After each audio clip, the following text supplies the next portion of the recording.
नमस्कार, exam happy by Jharkhand channel में आपका स्वागत है। तो दोस्तों जुड़ चुका हूं मैं यहां पर आपके लिए जेटेट परीक्षा 2025-26 की तैयारी को लेकर के। तो आप सभी जेटेट का परीक्षा देने के लिए तैयार होंगे। जेटेट परीक्षा बहुत जल्द होने वाली है, तो आप सभी यहां पे क्लासेज के लिए अवश्य जुड़ेंगे। आपको बताते चले, जेटेट में तैयारी को लेकर के बहुत तरह से आपके मन में कौतूहल बना हुआ होगा कि किससे तैयारी करें, कहाँ से तैयारी करें। तो आपको बताते चले, जेटेट परीक्षा में यदि आपको परचम लहराना है तो आप झारखंड राज्य के अनुमोदित पाठ्यक्रम JCERT किताब को पढ़ना कभी भी नहीं भूलेंगे। बाहर का प्रैक्टिस सेट लेकर के यदि आप पढ़ रहे हैं तो वो आपके साथ धोखा हो रहा है, ठीक है। तो आप JCERT जैक का किताब ले लीजिए, जो कि आपको झारखंड राज्य के सरकारी विद्यालयों में मिलते हैं।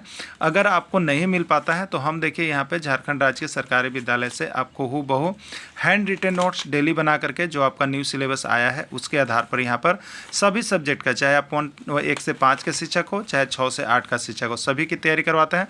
आप घर बैठे यहाँ पर क्षेत्रीय भाषा छोड़ करके सभी सब्जेक्ट का केवल 500 रुपये में तैयारी कर सकते, जिसके लिए देखिए यहाँ पर आपको मोबाइल नंबर दिया गया है 9631054226 पर आप संपर्क करके यहाँ से सभी कोर्सेज परचेज भी कर सकते हैं, तैयारी भी कर सकते हैं। बहुत सारे कोर्सेज बन गए हैं, तो आप अवश्य संपर्क कर लेंगे, घर बैठे ही तैयारी यहाँ से हो जाएगी। चलिए देखते हैं आगे। भारत में कंपनी शासन स्थापना का यहाँ पर आज हम लोग महामैराथन क्लास देखेंगे, जिसमें यदि आप अलग अलग पार्ट में देखना चाहते होंगे तो इसका अलग अलग पार्ट में भी बना हुआ है, जिसमें पार्ट 1 में थ्योरी था और पार्ट 2 में आपका वस्तुनिष्ठ प्रश्न था। लेकिन आज हम यहाँ पर देखेंगे एक ही वीडियो में भारतीय कंपनी शासन की स्थापना पूरी समाप्त हो जाएगी।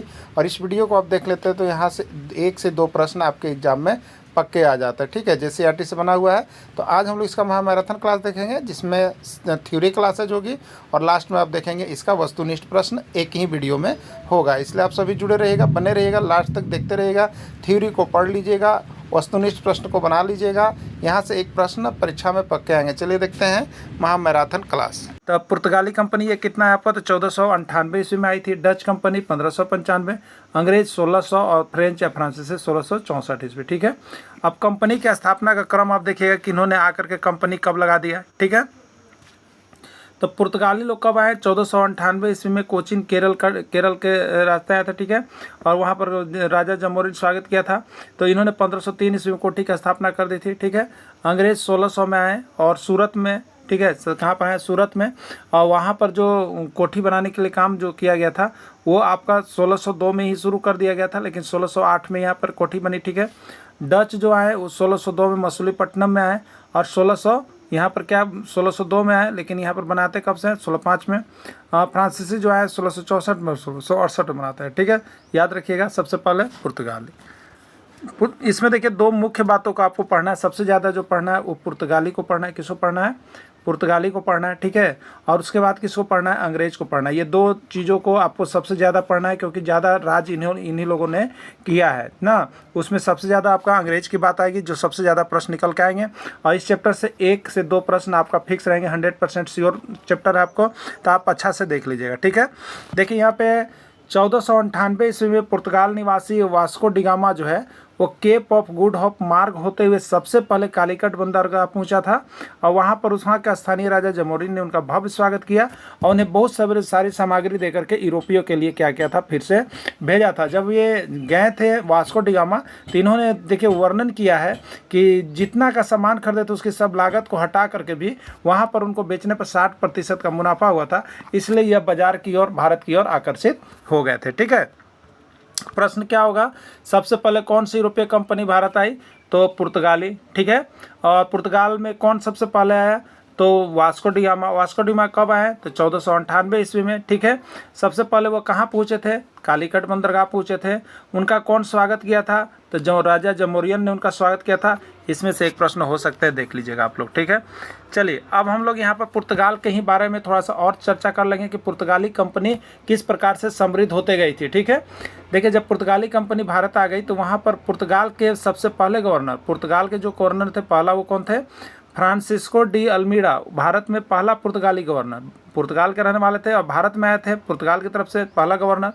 तो ये भारत में आके क्या किए, तो ये भारत में 1505 से आके 1509 ईस्वी तक भारत में रहे। ठीक है, जब ये भारत में रहे तो इन्होंने पुर्तगालियों के लिए क्या कुछ काम किया जिससे कि पुर्तगाली लोग आगे बढ़ सके। तो इसके लिए इन्होंने देखिए इन्होंने ब्लू वाटर पॉलिसी को अपनाया। ठीक है, ब्लू वाटर पॉलिसी को चलाया और इसका उद्देश्य क्या था, इस ब्लू वाटर पॉलिसी का उद्देश्य था कि अब इनका कहना था कि जब हम लोग पुर्तगाली लोग भारत में आगे व्यापार कर रहे हैं तो अब कोई भी कंपनी भारत में ना आए, इसके लिए इन्होंने ब्लू वाटर पॉलिसी को लगाया।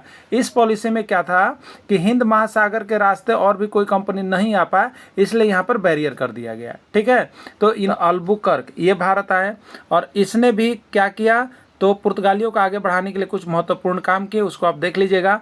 और उसने कोचीन में एक दुर्ग के बनवाया, एक फैक्ट्री बनवाया। ठीक है, अल्बुकर्क को भारत में पुर्तगाली साम्राज्य का वास्तविक संस्थापक माना जाता है। यही प्रश्न आता है कि भारत में पुर्तगाली साम्राज्य का वास्तविक संस्थापक किसको माना जाता है, तो यही अल्बुकर्क ही भारत में पुर्तगालियों का वास्तविक संस्थापक माना जाता है। ठीक है, देखिए अल्बुकर्क ने अपनी राजधानी कहाँ खोली, कोचीन खोली, जहाँ पहली फैक्ट्री स्थापित की गई थी। ठीक है, अल्बुकर्क द्वारा 1510 ईस्वी में बीजापुर का अभियान चलाया गया। सबसे अधिक अच्छा अभियान अल्बुकर्क का यही था पुर्तगालियों के लिए। क्या किया, उन्होंने एक बीजापुर का अभियान चलाया।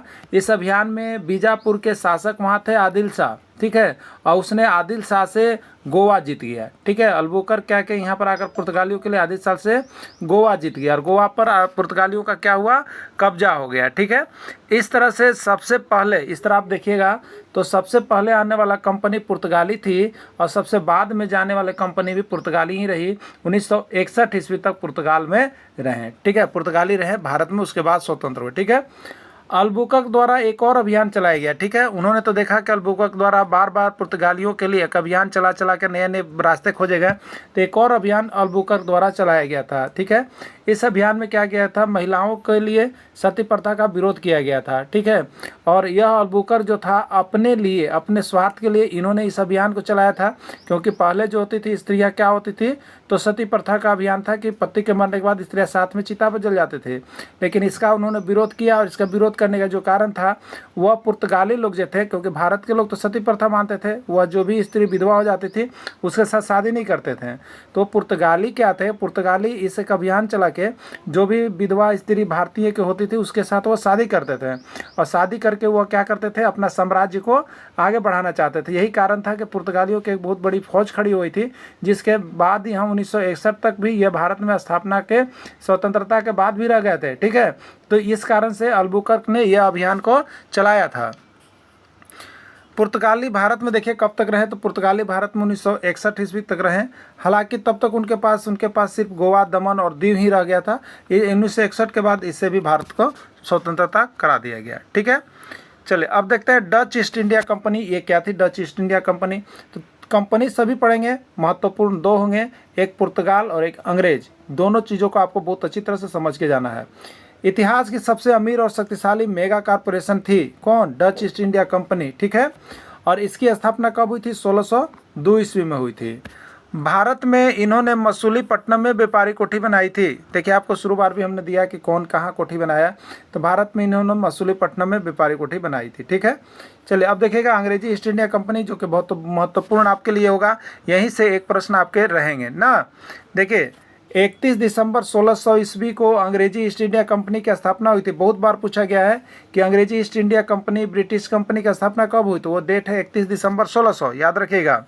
क्या हुआ था, तो 31 दिसंबर 1600 को इंग्लैंड की महारानी जो एलिजाबेथ प्रथम थी उसके द्वारा एक शाही चार्टर या राजपत्र जो है अधिकार पत्र प्रदान किया गया था ब्रिटिश ईस्ट इंडिया कंपनी को। ठीक है, जिससे कि वो व्यापार कर सके। लेकिन हुआ क्या, जब 1600 ईस्वी में लंदन में इस कंपनी की स्थापना हुई तब भारत में मुगल सम्राट अकबर का शासन चला था। याद रखिएगा, जब भारत में ब्रिटिश ईस्ट इंडिया कंपनी आई तो उस समय वहाँ का मुगल सम्राट कौन था, अकबर था। ठीक है, अब क्या होता है कि 1603 ईस्वी में ब्रिटेन की महारानी एलिजाबेथ की मृत्यु हो जाती है। उसके मृत्यु के बाद अब वहाँ जो ब्रिटेन या ब्रिटिश थे वो कौन शासक बन गया, तो वहाँ का शासक बन गया जेम्स प्रथम। ठीक है, जेम्स प्रथम। अब जब जेम्स प्रथम बना तो उन्होंने फिर भारत में अपने राजदूत को भेजा। ब्रिटिश जो थे उन्होंने अपने व्यापार को और आगे बढ़ाने के लिए राजदूत को भेजा। ठीक है, तो जेम्स प्रथम अपने राजदूत, पहले जो राजदूत थे कैप्टन हॉकिंस को 1608 ईस्वी में मुगल दरबार में अकबर का फरमान लेकर गए थे, क्योंकि उन्हें पता नहीं था कि अकबर की मृत्यु हो गई है और वहाँ का दूसरा मुगल शासक है, इसलिए अकबर का ही फरमान लेकर के गए थे। कौन?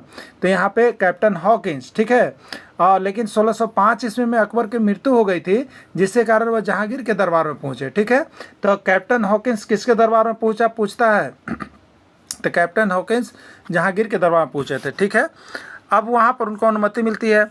अंग्रेजों द्वारा तैयार किए जाने वाला फैक्ट्री मसूलीपट्टनम था, उसके बाद सूरत। यानी अंग्रेजों ने सबसे पहले कौन सी फैक्ट्री को वहाँ पर बना दिया था, मसूलीपट्टनम को, और मसूलीपट्टनम के बाद सूरत को। तो अंग्रेजों ने अगर कोई बोला कि सबसे पहले कौन सी फैक्ट्री बना दी तो मसूलीपट्टनम, और कौन सी फैक्ट्री बाद में बनी तो सूरत, और कौन सी फैक्ट्री का निर्माण कार्य पहले शुरू हुआ तो सूरत, लेकिन तैयार बन के पहले कौन हुआ, मसूलीपट्टनम। ठीक है, चलिए अब देखिएगा।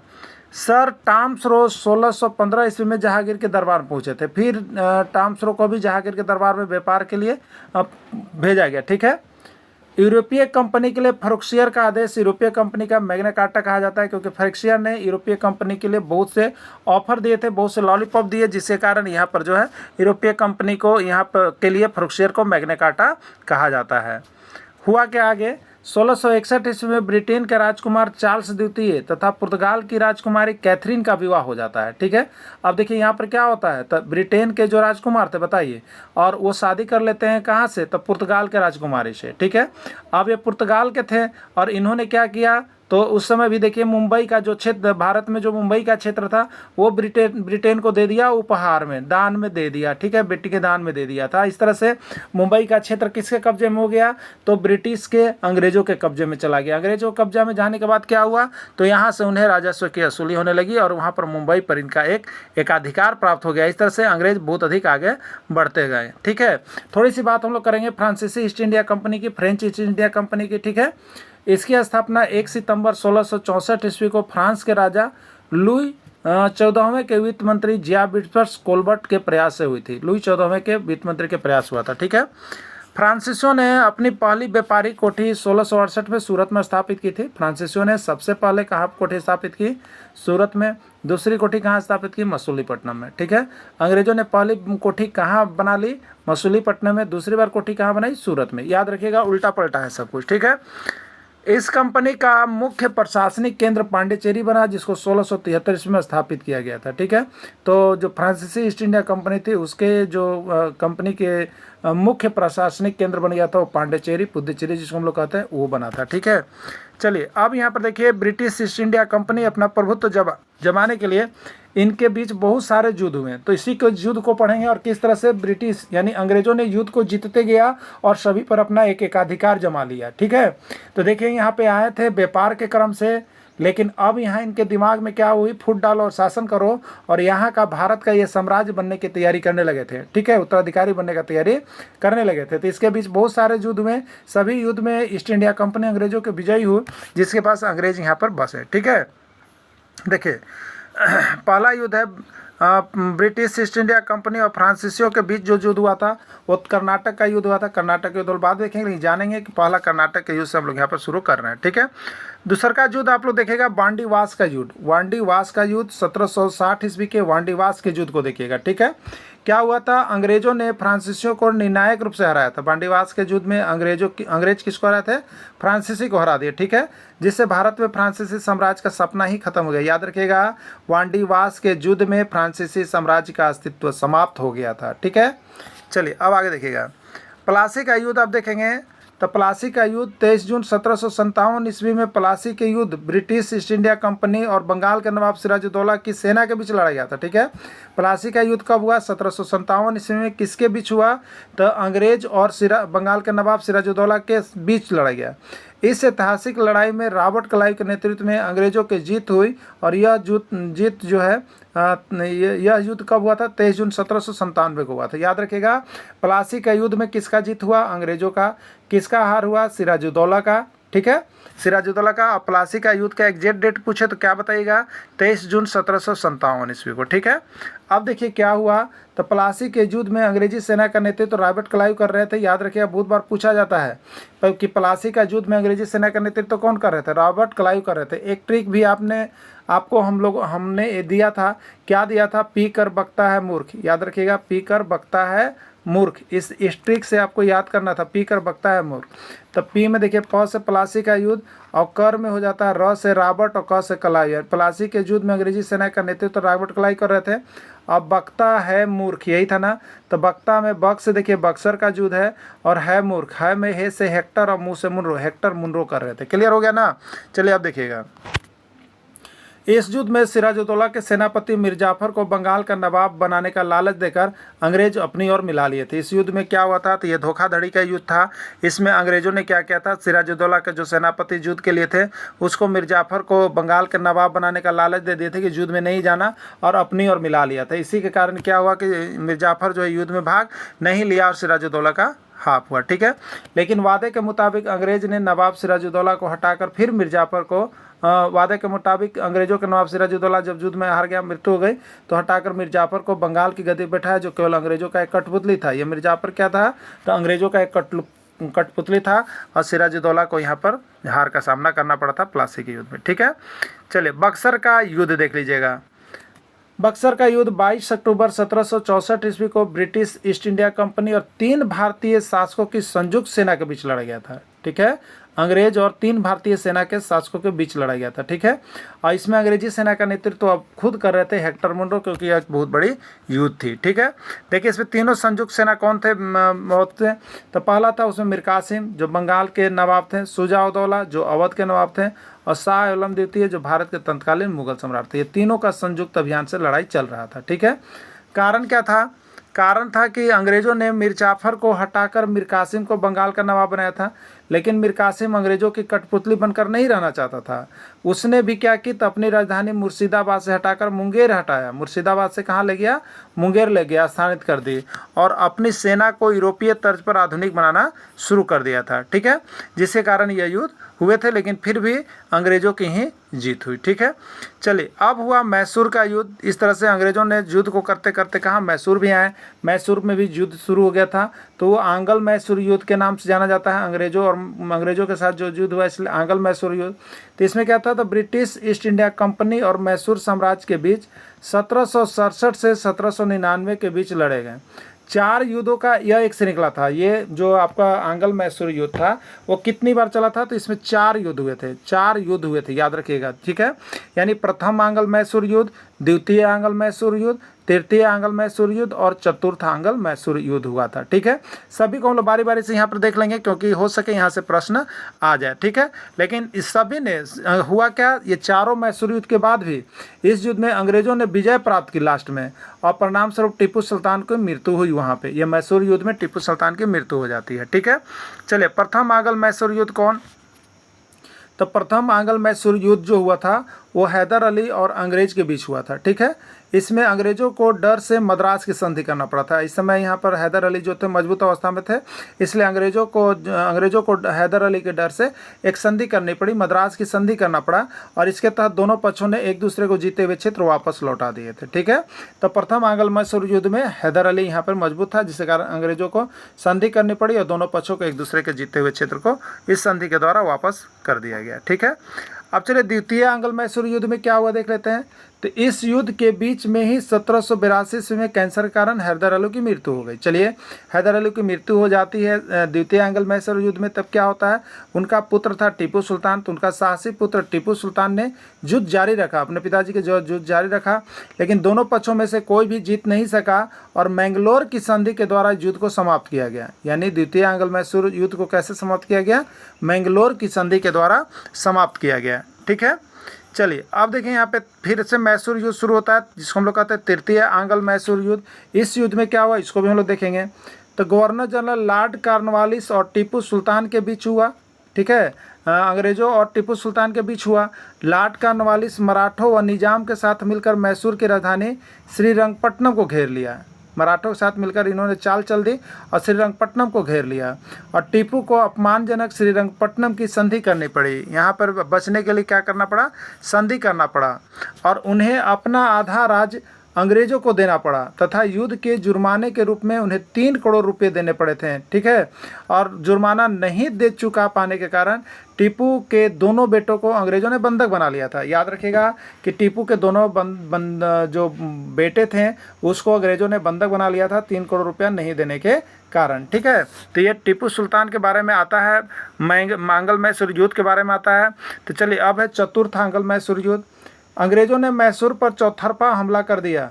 4 मई 1799 को अपनी राजधानी श्रीरंगपट्टनम की रक्षा करते हुए टीपू सुल्तान वीरगति को प्राप्त हुए। मैसूर पर अंग्रेजों का कब्जा हो गया। ठीक है, अंग्रेजों ने मैसूर पर क्या किया, चौतरफा हमला किया।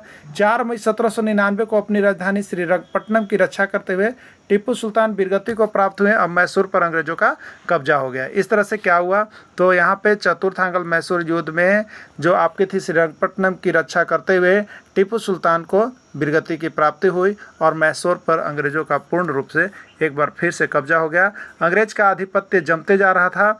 अब इस बीच फिर से होते हैं मराठों के साथ संघर्ष। ठीक है, अंग्रेजों और मराठों में संघर्ष जारी हो जाते हैं। अगर यहाँ पे युद्ध जीत जाते तो अंग्रेज पूरे स्वतंत्र हो जाते हैं। ठीक है, तो अंग्रेज और मराठा संघर्ष जिसको हम लोग कहते हैं आंग्ल मराठा युद्ध। ठीक है, ब्रिटिश ईस्ट इंडिया कंपनी और मराठा साम्राज्य के बीच 1775 से 1818 के बीच लड़े गए 3 सैन्य संघर्षों की एक कड़ी थी जिसको आंग्ल मराठा युद्ध क्या नाम से जाना जाता है। ठीक है, प्रथम आंग्ल मराठा युद्ध क्या था, तो ये 1775 से 1782 के बीच चला। प्रथम आंग्ल मराठा युद्ध मराठों के आंतरिक उत्तराधिकारियों के विवाद के कारण शुरू हुआ था। नारायण राव की मृत्यु के बाद उनके चाचा रघुनाथ राव पेशवा बनना चाहते थे। याद रखिएगा, यहाँ पर दोनों में विवाद हुए थे, मराठों के बीच आपसी विवाद के कारण शुरू हुआ था। ये नारायण राव थे, उसकी मृत्यु के बाद उनका उत्तराधिकारी कौन, रघुनाथ राव पेशवा बनना चाहते थे। ठीक है, और दोनों बीचों के बीच लंबा गतिरोध चला। उसके बाद 1782 में सलाबाई की संधि हुई और इसके बाद अंग्रेजों ने माघो नारायण को असली पेशवा स्वीकार कर लिया और दोनों पक्षों के बीच 20 वर्षों के लिए शांति की स्थापना हुई थी। ठीक है, असली पेशवा किसको बना लिया गया, माघो राय नारायण को बनाया गया। ठीक है, रघुनाथ राव पेशवा बनना चाहते बनाया गया था माघो राय नारायण को। क्लियर। चलिए अब देखिए फिर से द्वितीय आंग्ल मराठा युद्ध भी हुआ। इस युद्ध में क्या हुआ, तो मराठा सरदारों के आपसी मतभेद इस युद्ध का कारण बना। इंदौर के यशवंत राय होलकर ने पेशवा बाजीराव द्वितीय को हरा दिया और अपनी जान बचाने के लिए कायर पेशवा बाजीराव द्वितीय अंग्रेजों के पास भाग गया। इस कारण क्या हुआ था, 1802 में अपमानजनक बेसिन की संधि पर हस्ताक्षर कर सहायक संधि स्वीकार कर ली। बेसिन संधि के द्वारा यहाँ पर द्वितीय आंग्ल मराठा युद्ध को समाप्त किया गया। ठीक है, और इसमें देखिए मराठों को काफ़ी नुकसान उठाना पड़ा था। उन्होंने देवगांव की संधि जो भोंसले के थे और सुरजी अर्जुन गांव की संधि जो सिंघिया करनी पड़ी थी, जिसके तहत गंगा यमुना दोआब के कई महत्वपूर्ण क्षेत्र अंग्रेज के कब्जे में चले गए थे। कई महत्वपूर्ण क्षेत्र कहाँ चले गए थे, अंग्रेज के कब्जे में चले गए थे। ठीक है, चलिए अब देखिए तृतीय आंग्ल मराठा युद्ध। तृतीय आंग्ल मराठा युद्ध, इस युद्ध में क्या हुआ, पेशवा बाजीराव द्वितीय अंग्रेजों से हुए अपमान का बदला लेने के लिए युद्ध किया। ठीक है, पेशवा बाजीराव द्वितीय ने क्या किया, तो अंग्रेजों से हुए अपमान का बदला लेने के लिए युद्ध किया। इस युद्ध में मराठों की हार हुई। अंग्रेजों ने पेशवा के पद को हमेशा के लिए समाप्त कर दिया। ठीक है, मराठों की जब हारे तो अंग्रेजों ने क्या किया, पेशवा के पद को हमेशा के लिए समाप्त कर दिया और बाजीराव द्वितीय को पेंशन देकर कानपुर के पास बिठूर भेज दिया गया। याद रखिएगा, बाजीराव द्वितीय को पेंशन देकर कहाँ भेज दिया, कानपुर के बिठूर के पास भेज दिया गया। क्लियर। अब देखिए और क्या हुआ, तो उसके बाद छत्रपति शिवाजी महाराज के जो वंशज को सतारा की एक छोटी सी गद्दी दिया गया और बाकी सभी मराठा साम्राज्य के ब्रिटिश बॉम्बे प्रेसिडेंसी का हिस्सा बन गया।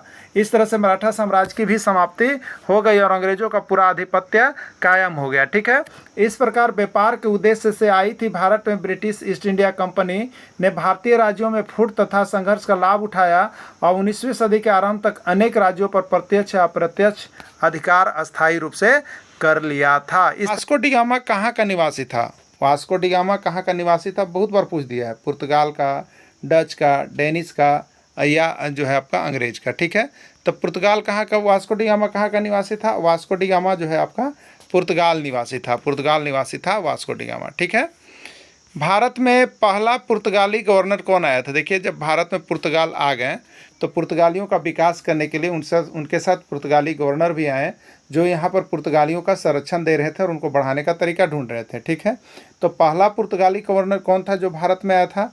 तो वो आपका था फ्रांसिस्को डी अल्मीडा। कौन था? फ्रांसिस्को डी अल्मीडा था। ठीक है, याद रख लीजिएगा, फ्रांसिस्को डी अल्मीडा था। देखिए, फ्रांसिस्को डी अल्मीडा भारत में पहला पुर्तगाली गवर्नर था जो 1505 ईस्वी से 1509 ईस्वी तक रहा, जो 1505 से 1509 ईस्वी तक भारत में रहा। और इन्होंने पुर्तगालियों के लिए क्या किया था? तो ब्लू वाटर पॉलिसी को दोहराया था, अपनाया था। ठीक है, ब्लू वाटर पॉलिसी को अपनाया था। इसका क्या था कि अब पुर्तगाली यदि भारत में व्यापार करने के लिए आ गए तो और कोई भी कंपनी नहीं आए, इसके लिए हिंद महासागर की तरफ से बैरियर लगाने का काम कर रहा था, जिससे और भी कोई कंपनी इस क्षेत्र में न आ सके। ठीक है, चलिए, पुर्तगाली साम्राज्य का वास्तविक संस्थापक किसको माना जाता है? पुर्तगाली साम्राज्य का वास्तविक संस्थापक किसको माना जाता है? Francisco de Almeida, Albuquerque, Robert Clive या कोई नहीं। ठीक है, तो पुर्तगाली साम्राज्य का वास्तविक संस्थापक जो था अल्बुकर्क था। क्यों? ठीक है, क्योंकि इसने पुर्तगालियों के लिए बहुत कुछ किया था, इसने पुर्तगालियों के लिए बहुत कुछ किया था, इसलिए पुर्तगाली साम्राज्य का वास्तविक संस्थापक अल्बुकर्क को ही माना जाता है। ठीक है, अब देखिए, अल्बुकर्क यहाँ बहुत सा काम किया जो कि आपको हमने थ्योरी क्लास में दिखाया था। ठीक है, तो पहला काम तो इसने क्या किया था? तो आदिल शाह से गोवा छीना था। आदिल शाह से जीत कर बीजापुर गोलकुंडा क्या किया था? गोवा छीना था और गोवा पर आधिपत्य जमा के गोवा को अपना यहाँ पर क्या किया? राजधानी बना दिया और वहाँ पर रहने के लिए सबसे पहले शुरुआत किया। ठीक है, दूसरा का क्या किया? तो सती प्रथा का विरोध किया, जिससे कि जो स्त्रियाँ विधवा हो जाती है उससे पुर्तगाली लोग शादी करके अपनी जनसंख्या को बढ़ाने लगे। ठीक है, तो पुर्तगाली साम्राज्य का वास्तविक संस्थापक किसको माना जाता है? अल्बुकर्क को माना जाता है, याद रखिएगा। ठीक है, भारत में कंपनी अल्बुकर्क ने किससे गोवा छीना? अल्बुकर्क ने किससे गोवा छीना था? शुजा-उद-दौला से, मीर कासिम से, मीर जाफर से, आदिल शाह से। ठीक है, तो अल्बुकर्क ने किससे गोवा छीना? तो बीजापुर के शासक आदिल शाह से गोवा छीन लिया था। ठीक है, इसीलिए इसको वास्तविक जो है पुर्तगाली साम्राज्य का संस्थापक माना जाता है। ठीक है, चलिए, नोट में देखिए आपके लिए लिखा हुआ है, अल्बुकर्क द्वारा 1510 ईस्वी में बीजापुर का अभियान चलाया गया था। किसका अभियान चलाया गया था? बीजापुर का, जहां बीजापुर के शासक थे आदिल शाह। बीजापुर के वहाँ शासक कौन थे? आदिल शाह, और उसने आदिल शाह से क्या किया? जीता था, गोवा जीत लिया। ठीक है, सबसे पहले आने वाले और सबसे बाद में जाने वाले यूरोपीय कंपनी कौन थी? सबसे पहले आने वाले और सबसे बाद में भी जाने वाले यूरोपीय कंपनी कौन थे? पुर्तगाली, अंग्रेज, डच या फ्रांसीसी? तो सबसे पहले पुर्तगाली आए और सबसे बाद में भारत से हटे पुर्तगाली ही। ठीक है, तो राइट आंसर पुर्तगाली रहेगा। कैसे है डेट इसका देख लीजिए, सबसे पहले 1498 ईस्वी में आए और सबसे बाद 1961 ईस्वी में भारत से गए थे। ठीक है, डच ईस्ट इंडिया कंपनी की स्थापना कब हुई? डच ईस्ट इंडिया कंपनी की स्थापना कब हुई थी? 1498, 1602, 1600 या कोई नहीं? तो डच ईस्ट इंडिया कंपनी की स्थापना 1602 ईस्वी में हुई थी। ठीक है, और उन्होंने अपनी व्यापारिक कोठी कहाँ बनाई थी? मसूलीपट्टनम में। ठीक है, मसूलीपट्टनम में बनाई थी। चलिए नेक्स्ट देखिएगा, अंग्रेजी ईस्ट इंडिया कंपनी की स्थापना कब हुई? अंग्रेजी ईस्ट इंडिया कंपनी की स्थापना कब हुई? 31 दिसंबर 1600, 31 दिसंबर 1500, 31 दिसंबर 1600, कोई नहीं। ठीक है, तो अंग्रेजी ईस्ट इंडिया कंपनी की स्थापना 31 दिसंबर 1600 ईस्वी को हुई थी। यहाँ पे दो जगह ऑप्शन हो गया है तो दोनों सही है। ठीक है, दोनों सही है, 31 दिसंबर 1600 को हुआ था ना, तो दोनों सही है। राइट आंसर ए भी होगा, सी भी होगा, तो यहाँ पर आंसर ए लिखा है, कोई भी हो चलेगा आपका, ए सी में से। अगला है देखिएगा यहाँ पर, अगला है यहाँ पे इंग्लैंड की महारानी। ठीक है, इंग्लैंड की महारानी एलिजाबेथ प्रथम के द्वारा एक शाही चार्टर, राजपत्र या अधिकार पत्र प्रदान किया गया था ईस्ट इंडिया कंपनी को। ठीक है, जिससे व्यापार करने की अनुमति थी।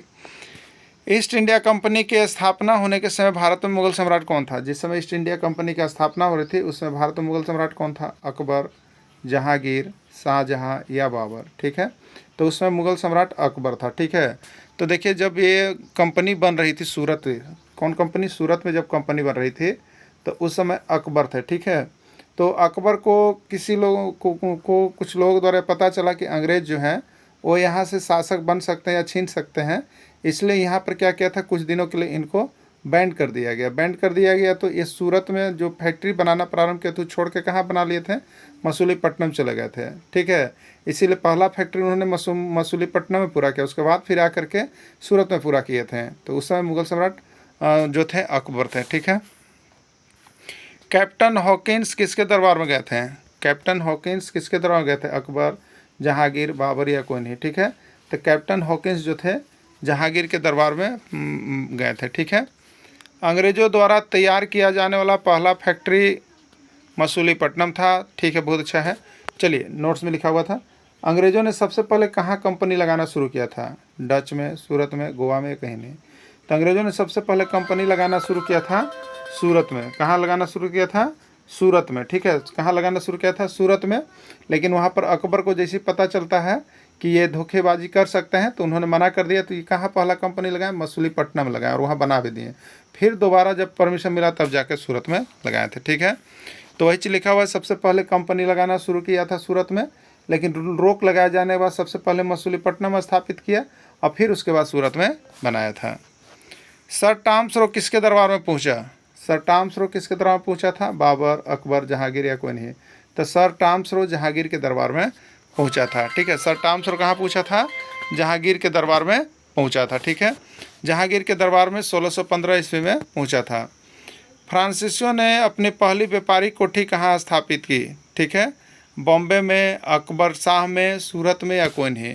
तो फ्रांसीसियों ने अपनी पहली व्यापारिक कोठी जो है आपको सूरत में स्थापित की थी। राइट आंसर इसका सी हो जाएगा। ठीक है, और पहली व्यापारिक कोठी इनका कब बना था? तो 1668 ईस्वी में सूरत में स्थापित की थी, और दूसरी कोठी 1669 में मसूलीपट्टनम में स्थापित की थी। ठीक है, 1760 ईस्वी के वांडीवास युद्ध में किसकी हार हुई? जो 1760 ईस्वी का वांडीवास युद्ध अंग्रेजों के साथ हुआ था। ठीक है, किसके साथ हुआ था? अंग्रेजों के साथ हुआ था। तो इसमें किसका हार हुआ? ठीक है, तो 1760 ईस्वी में वांडीवास का जो युद्ध हुआ था उसमें फ्रांसीसियों की हार हुई थी, अंग्रेजों की विजय हुई थी। ठीक है, इस युद्ध के बाद फ्रांसीसी साम्राज्य का सपना ही खत्म हो गया था।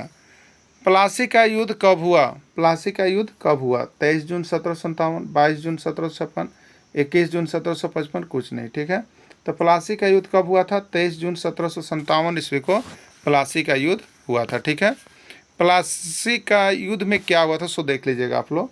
प्लासी का युद्ध में बंगाल के नवाब सिराजुद्दौला और अंग्रेजी सेना के बीच हुआ था। प्लासी का युद्ध किनके बीच हुआ था? बंगाल के नवाब सिराजुद्दौला और अंग्रेजी सेना के बीच हुआ, जिसमें अंग्रेजियों की जीत हुई थी। इसमें जीते कौन थे? अंग्रेज जीते थे। इसमें सिराजुद्दौला के सेनापति मिर्जाफर को अंग्रेजों ने अपने साथ मिला लिया था। यहाँ मिर्जाफर जो सेनापति था वो धोखा दिया था और युद्ध में भाग नहीं लिया, जिसके कारण सिराजुद्दौला की मृत्यु हो गई, जिसके कारण मिर्जाफर सिराजुद्दौला के साथ मिलकर युद्ध नहीं लड़ा था। इसी कारण से ये धोखेबाज युद्ध कहा जाता है, न रंजिश का युद्ध कहा जाता है इसको। तो इसमें सिराजुद्दौला की हार हुई थी। ठीक है, प्लासी का युद्ध में अंग्रेजी सेना का नेतृत्व कौन कर रहे थे? Warren Hastings, Robert Clive, Lord William Bentinck या सभी। ठीक है, प्लासी का युद्ध में अंग्रेजी सेना का नेतृत्व कौन कर रहे थे? तो राइट आंसर इसका हो जाएगा रॉबर्ट क्लाइव। कौन कर रहे थे? Robert Clive. ठीक है, देखिए एक ट्रिक बनाया हुआ है, आप लोग इसको याद कर लीजिएगा, दोनों में से रहता है। पी कर बकता है मूर्ख, याद रखिएगा, पी कर बकता है मूर्ख। पी कर, तो पी में देखिए पी से याद रखिएगा प्लासी का युद्ध, क और र है, तो र से लिखिएगा रॉबर्ट और क से लिखिएगा क्लाइव, तो रॉबर्ट क्लाइव। यानी प्लासी के युद्ध में अंग्रेजी सेना का नेतृत्व तो रॉबर्ट क्लाइव कर रहे थे। अब बकता है मूर्ख, तो बकता में बक से याद रखिएगा बक्सर का युद्ध, और है मूर्ख, मूर्ख में मुँह से है मुनरो और है में है से है हेक्टर। तो बक्सर का युद्ध में अंग्रेजी सेना का नेतृत्व तो कौन कर रहे थे? हेक्टर मुनरो कर रहे थे। इसके इस तरह से याद कर लीजिएगा, एक दो बार बना लीजिए, क्लियर हो जाएगा आपको। यहाँ से प्रश्न रहता है। ठीक है, बक्सर का युद्ध कब हुआ? बक्सर का युद्ध कब हुआ? 23 जून 1757, 22 अक्टूबर 1764, 15 मई 1757 या कोई नहीं। ठीक है, तो बक्सर का युद्ध कब हुआ था?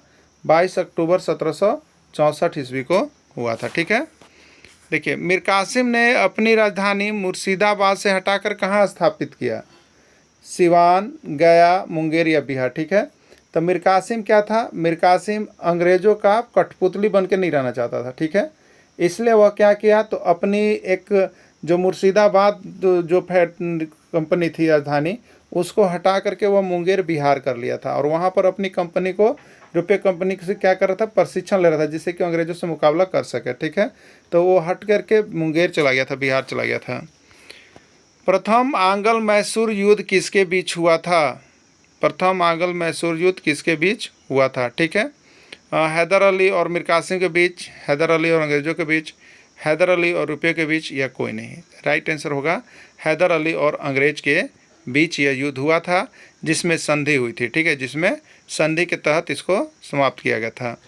हैदर अली की मृत्यु किस युद्ध में हुआ? प्रथम आंग्ल मैसूर युद्ध, द्वितीय आंग्ल मैसूर युद्ध, तृतीय आंग्ल मैसूर युद्ध, या कोई नहीं। ठीक है, तो हैदर अली की मृत्यु द्वितीय आंग्ल मैसूर युद्ध में हो गई थी। बताया जाता है कैंसर के कारण इस युद्ध में मृत्यु हो गई थी।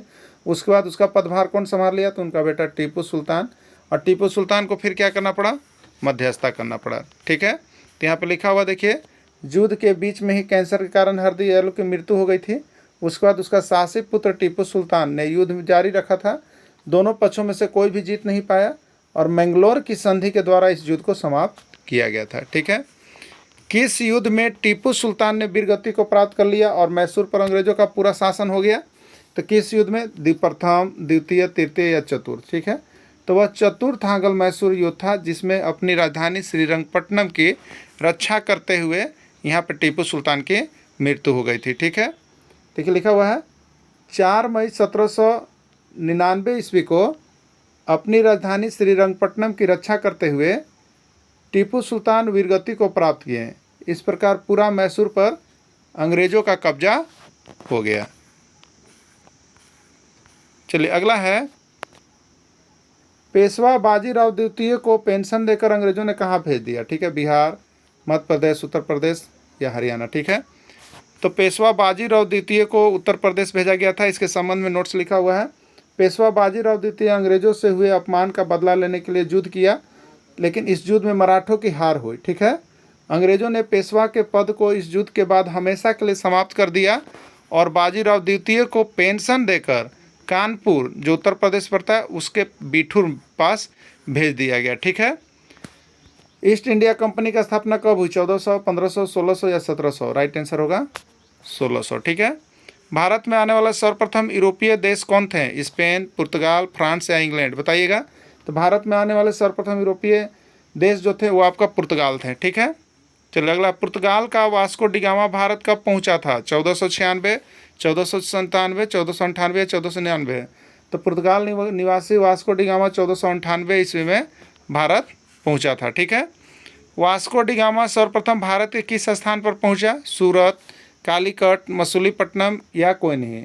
तो वास्को डिगामा सर्वप्रथम भारत के कालीकट पहुंचा था और वहां पर उसका स्थानीय राजा जमोरिन ने स्वागत किया था। ठीक है, सर्वप्रथम पुर्तगालियों ने कहाँ बसना शुरू किया था? सूरत, बम्बई, गोवा या विशाखापट्टनम? सर्वप्रथम पुर्तगालियों ने गोवा बसना शुरू किया था। क्या क्या था? गोवा बसना शुरू किया था, क्योंकि आदिल शाह से यहाँ पर जो अल्बुकर्क था वो गोवा छीन लिया था। उसके बाद वहीं उन लोगों ने बसना शुरू किया। प्लासी के युद्ध के बाद बंगाल का नया नवाब कौन बना? शुजा-उद-दौला, मीर कासिम, मीर जाफ़र या कोई नहीं? ठीक है, तो प्लासी के युद्ध के बाद बंगाल का जो नया नवाब बना था वो आपका था मीर जाफ़र। ठीक है, अंग्रेज़ों से दूरी बनाने हेतु मीर कासिम ने अपनी राजधानी कहाँ बनाई? अंग्रेज़ों से दूरी बनाने तो मीर कासिम ने अपनी राजधानी कहाँ बनाई दी थी? मुंगेर, बिहार। 1763 में अंग्रेज़ों से हारने के बाद मीर कासिम कहाँ पहुँचा? बक्सर, लखनऊ, अवध या वर्धमान? मीर कासिम हारने के बाद जो है अवध पहुँचा था। ठीक है, बक्सर का युद्ध किस वर्ष हुआ? 1761, 1762, 1763, 1764? बक्सर का युद्ध 1764 ईस्वी में हुआ। ठीक है, भारतीय शक्तियाँ मीर कासिम, अवध के नवाब शुजा-उद-दौला एवं मुगल बादशाह शाह आलम द्वितीय किस युद्ध में अंग्रेज़ों ने परास्त किया था? देखिए, 3 संयुक्त सेनाओं का युद्ध हुआ था। वो किस युद्ध में हुआ था? खानवा का युद्ध, पानीपत का युद्ध, बक्सर का युद्ध और प्लासी का युद्ध? तो ये बक्सर का युद्ध में हुआ था, जिसमें तीनों शक्तिशाली शक्तियाँ थी जिसको अंग्रेज़ों ने हरा दिया था। ठीक है, मलाबार तट पर होने वाला व्यापार किस रियासत के नियंत्रण में था? मलाबार तट पर होने वाला व्यापार किस रियासत के नियंत्रण में था? सिंघिया, होलकर, मैसूर या अवध? राइट आंसर इसका मैसूर है। पानीपत की तीसरी लड़ाई कब हुई? 1760, 1761, 1762, 1764। ठीक है, तो पानीपत की तीसरी लड़ाई 1761 ईस्वी में हुआ था। ठीक है, चलो तीनों युद्ध के बारे में हम यहाँ पर लिख दिए हैं। 14 जनवरी 1761 ईस्वी को हुआ था। यह युद्ध वर्तमान में हरियाणा के पानीपत मैदान लड़ा गया था। ठीक है, 21 अप्रैल 1526 ईस्वी को लड़ा गया था पानीपत का प्रथम युद्ध, और 5 नवंबर 1556 ईस्वी को लड़ा गया था पानीपत का द्वितीय युद्ध। याद रख लीजिएगा, पानीपत का युद्ध आता है। ठीक है, तो आता है। ठीक है, टॉम स्रो किसके दरबार में अनुमति लेने के लिए गया था? बताइएगा। अकबर, बाबर, जहांगीर या औरंगजेब? टॉम स्रो किसके दरबार में अनुमति लेने के लिए गया था? तो जहांगीर के दरबार में टॉम स्रो गए थे। ठीक है, दस्तक क्या था? दस्तक क्या था? आज्ञापत्र, फरमान, ए और बी दोनों या कोई नहीं। ठीक है, तो दस्तक क्या था? दस्तक एक आज्ञा पत्र भी था, उसी को फरमान भी कहते हैं। यानी राइट आंसर सी, ए और बी दोनों हो जाएगा। ठीक है, ए और बी दोनों हो जाएगा। ठीक है।